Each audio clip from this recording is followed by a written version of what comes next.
Have you wondered about what goes on at a vet check at the Tevis Cup, the big 100-mile, 24-hour endurance ride? Why so many horses are pulled by the Tevis Cup vets during the course of the ride? I'm going to be talking about these questions right now, so let's get into it. There are 9 vet checkpoints that you ride into at the Tevis Cup. One of the first things that is checked is the pulse and respiration. The horse's pulse must be at 60 beats a minute or 64 beats a minute, depending on which checkpoint you are at, and they have a set amount of time to get to that rate. Next, the vet checks metabolics. They open the horse's mouth, they check the gums, they look for the mucous membranes, they look for capillary refill. The gums have to be pink, they have to get back to pink after being pressed after just a couple seconds. Dehydration is a very serious problem, so that's what they're checking for. They also check the flank of the horse, upper and lower quadrants on both sides. They're listening with a stethoscope and they're listening for gut sounds, gurgling sounds, making sure the food is being metabolized through the horse and the horse is eating and drinking along the ride.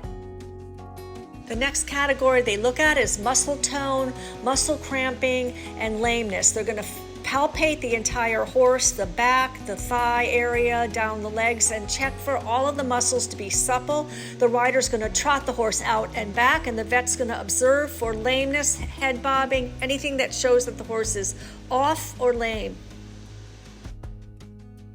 The next category they're looking at is surface factors. This refers to any cuts and abrasions. On the legs, they check the girth area for girth gall, which are friction rubs and sores that might appear. They look at the corner of the mouth for any bleeding if the horse is bitted, or in the mouth in general for any blood. That is all surface factors.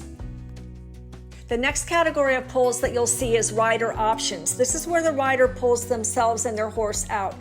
The vet has passed the horse is passing all the vet checks, but riders know their horses so well, they know they're not 100%, and they decide that it's not worth taking any chances to go on. This is what my friend Sue did this year at mile 68. Sometimes riders option out if they are sick or injured and can't go on.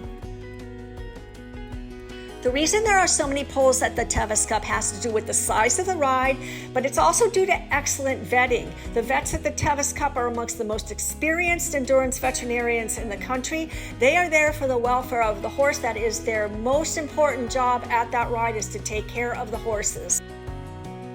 Another reason for all of the pulls is just the difficulty of the trail itself. It goes from 8,700 feet above sea level down to 700 feet. That has an impact on the horse. The temperature changes from down in the canyons to up at the upper levels. That has an impact. The stress of 130 up to 200 horses leaving the ride at one time, an amped up fresh horse, that can have a lot of impact on the horses as well. I'm linking below an excellent article by Christoph Schork, the owner of Global Endurance Training Center out in Utah. He has ridden in many Tevis Cups, many endurance rides. He has years of experience. He came in second this year on his amazing horse, Blizzard of Oz, that he won the very prestigious Hagen Cup for best condition. He has come in second, third. He's also been pulled many times, and this article has a lot of insight, so I think you'll like it.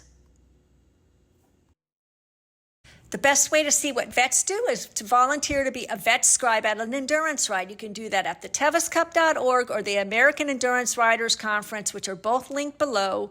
Like and subscribe to A Life with Horses so you don't miss future videos. Leave any comments or questions below too, and I look forward to seeing you in the next one.